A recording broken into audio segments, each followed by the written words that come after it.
Namaste. Myself V. Champa Majumdar. I am Chief Clinical Dietitian in Apollo Hospitals, Bilaspur. मैं एक डायटिटिक्स clinical nutritionist हूँ, जिसमें कि आपको थोड़ा न्यूट्रिशन के बारे में जानकारी देना चाहूँगी। न्यूट्रिशन ये एक ऐसा भाग है या पार्ट है हमारे जीवन में, जो हमारे डेली जो दिनचर्या हमारी होती है, उसमें हमारी जो कैलोरीज की ज़रूरत होती है, हमें जो शक्ति की ज़रूरत होती है, इस न्यूट्रिशन के द्वारा ही वो हमको प्राप्त होता है। न्यूट्रिशन में हमें सबसे मेन ध्यान रखना चाहिए कि न्यूट्रिशन हम किसको बोलते हैं।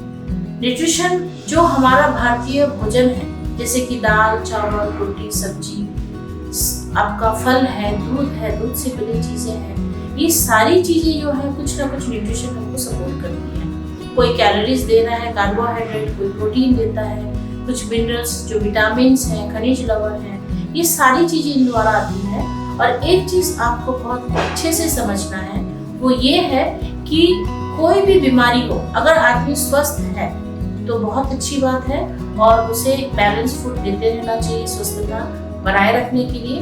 अगर कोई भी रोगी है, बीमारी है उसे, तो किसी भी तरह के अगर उसको डिजीज है, तो nutrition is very important role अदा करती है, जो कि किसी भी बीमारी को ठीक करने में सहायता करती है।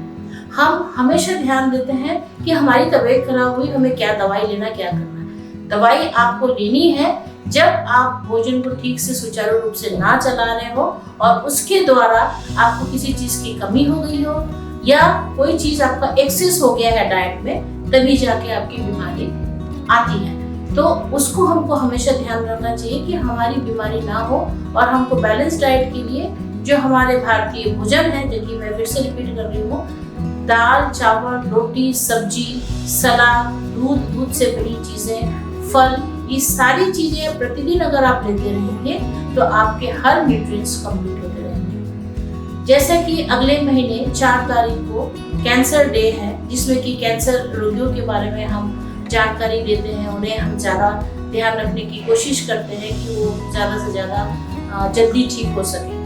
कैंसर की जब हम बात करते हैं, तो कैंसर का थोड़ा प्रिवेंशन के लिए हम थोड़ा सा 2 मिनट हम बात कर सकते हैं कि किन चीज़ों में हमको भोजन से के द्वारा कैंसर होने की संभावनाएं होती हैं। जैसे कि अगर आप बहुत ज़्यादा बाहरी भोजन ले रहे हैं, आप अगर जैसे पैक्ड फूड है, कैंड फूड है, जो बहुत दिन से प्रिजर्वेटिव हैं, ये सारी चीज़ें कहीं ना कहीं कैंसर उत्पन्न करने के लिए सहायक प्रदान करती है वो। तो हमें जितना हो सकता कैंड फूड हमें हमेशा करना नहीं लेना चाहिए, जितना हो सकता प्रिजर्वेटिव चीज़ों को हमें अवॉइड करना चाहिए। ना ले हम बाहरी भोजन, घर में फ्रेश भोजन खाएं जो कि घर में पकाया हुआ है।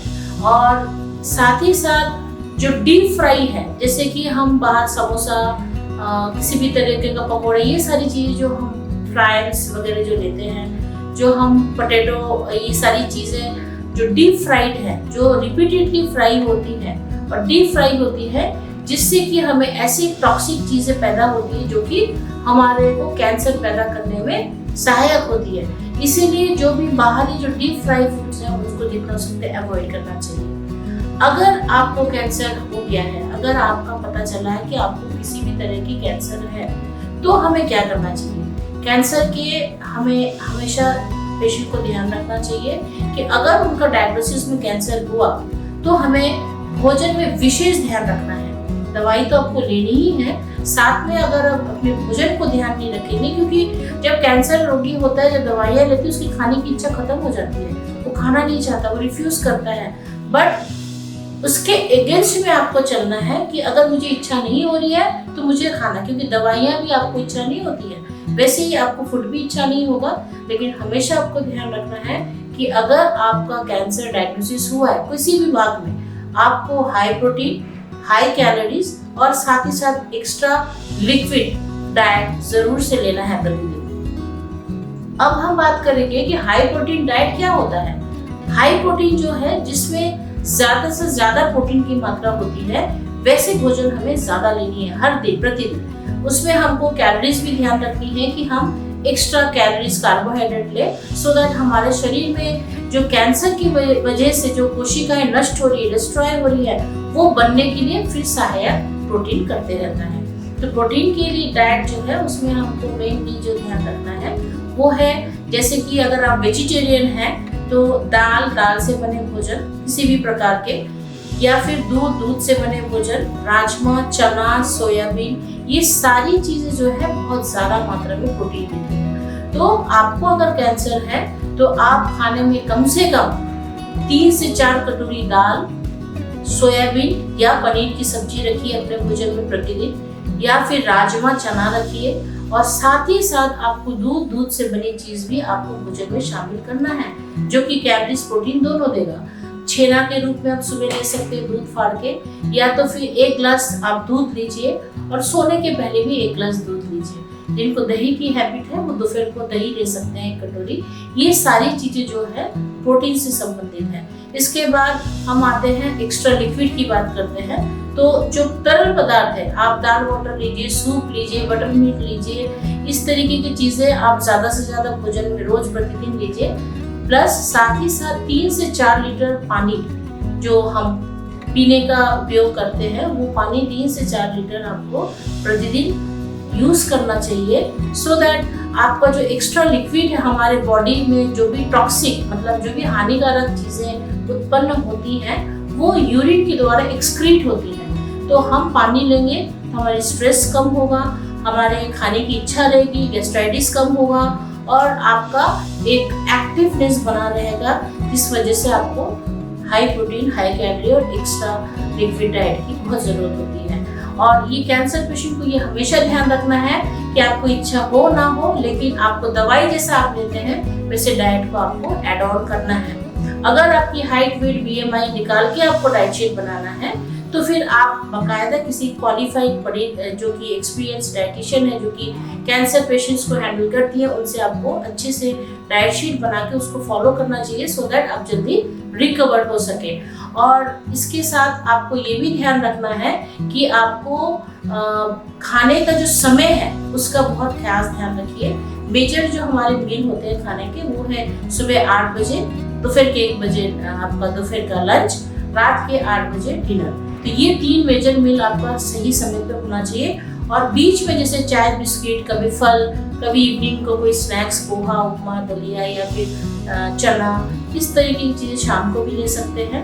और बेड टाइम में 1 ग्लास दूध जरूर लेके सोएं। और इस समय का हमेशा खास ध्यान रखें, क्योंकि भोजन समय से नहीं लेने से भी हमारी कमजोरी होती है, गैस्ट्राइटिस होता है, BP फॉर्म होता है, और कई बार ऐसा भी होता है कि हमने खाना खाया और हमको कुछ इंडाइजेशन तकलीफ हुआ, GI प्रॉब्लम हुआ, जो कि बहुत ज़्यादा अंतराल होने से भी ये देखा जा सकता है। और हमारे जो डाइट में जो हमको प्रतिदिन जो समय मात्रा के हिसाब से जो ध्यान रखने के साथ ही साथ आपको प्रतिदिन थोड़ा एक्सरसाइज भी करना चाहिए, चाहे वो आप 40 मिनट वॉक करें या जॉगिंग करें या साइकिलिंग करें। आजकल सब अपने शारीरिक स्थिति के हिसाब से सोचते हुए वो जरूर अपना एक्सरसाइज करते हैं, at least 5 days in a week. और विशेषकर मैं बोलना चाहूँगी जिसको बकल म्यूकस का कैंसर है या इसोफेगस में कैंसर है, ऐसे पेशेंट्स को ओरली खाने में दिक्कत होती है, वो नहीं ले पाते हैं। तो ऐसे पेशेंट्स को हमको नाक के द्वारा, आर्टी फीडिंग के द्वारा हमको उनका भोजन देना पड़ता है। और उसके लिए हमें हमेशा कोशिश करना चाहिए कि एक बैलेंस हम फॉर्मूला फीड यूज करें, जो कि high protein, high calorie supply करे, जिससे कि उनका जो प्रतिदिन की जो उनकी रिक्वायरमेंट है 2000 से 2400 किलो कैलोरी और 100 ग्राम से ज़्यादा प्रोटीन, वो उसको सप्लाई करते रहे। क्योंकि जो ओरली जब हम नहीं देते, आटे के द्वारा जब हम देते हैं, तो उसमें भी वो सारी चीज़ें शामिल होनी चाहिए। तो इसका आप लोग खास ध्यान रखिए और अपना शरीर को स्वस्थ बनाए रखने की कोशिश करिए। और मैं जितना भी आपको चीज़ें, टिप्स दी हूँ, उसको कोशिश करिए अप्लाई करने की अपने लाइफ में, सो दैट आप बेहतर से बेहतर जीवन चला सकें।